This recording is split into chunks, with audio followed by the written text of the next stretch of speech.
Тие сакаа да ме оперисат во Охрид, ама ме одбија заради срцето и заради притисок. Оти дека треба да клат, што како се каже, треба да клат анестезија. Таа треба 6 сати операција.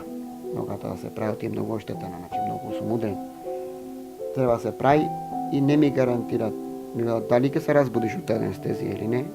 Ние не те носиме на душа. Ако ти потпишеш, ќе те оперисаме. Ама мене ми е страх. Ова е само дел од суровата реалност со која се соочува 45 годишниот Златко Митревски од Битола. Тој има скршено колено, но и други здравствени проблеми. Неговата жена, 35 годишната Дијана, е со психичка попреченост. Ниту еден од двајцата сопружници не работи. Примаат социјална помош од 1900 денари. Но тие пари не стигаат. 1000 денари давам само за лекови, вели Златко. Од февруари, значи до сега, сега ништо немаме. Скоро 2 недели, ништо, само макарони. Ни сирење, ни салама, ни... Ако дај некој од комшите, ако дојси некој, или некој, ако поможе.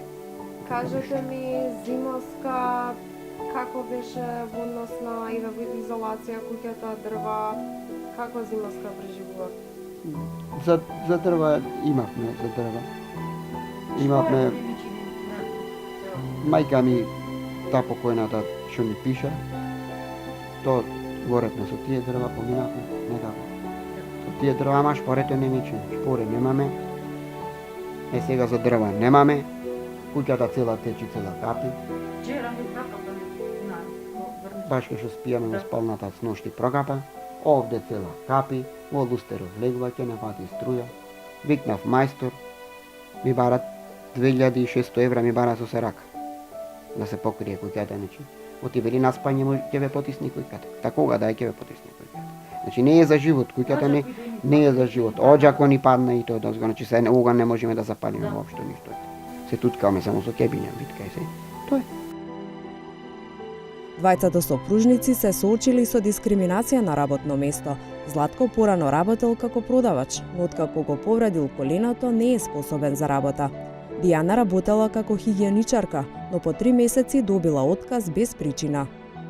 За на работа да ме примат и да се земам пари колку да излекувам од дома, да надам. До сега каде сте работели? До сега на крај работев кај татко ми како чистачка работев. И од тога немам нигде не работев. До L5, да. Таму работев. Заштитно е тоа. И од тога немам поиде, но нигде не одам. Парите ми ги зедоа, ми ги што ги земат, да. Ми ги зедоа и се немам она. 3-4 години да не смеам да се вработам.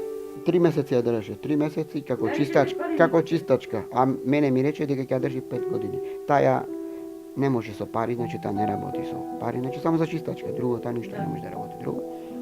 И рече ќе ја држам 5 години, јас бев, ќе ја држам 5 години, ни 5 години ништо, 3 месеци, ја испуштев си дојде таа, ојде во трудо јас, отиде го испуштија, сега рече ќе биме на компјутер, а ми рече испушти, рече, тој си ги лапна парите.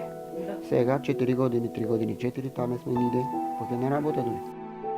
Тимот на 1 ТВ и Тинекс не го забравија ниту ова семејство. Златко и Дијана добија пакети со храна и хигиенски средства.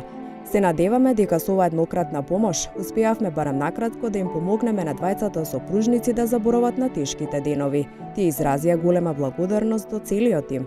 Тешката борба ја продолжуваат со надеж дека институциите нема да останат глуви за нив.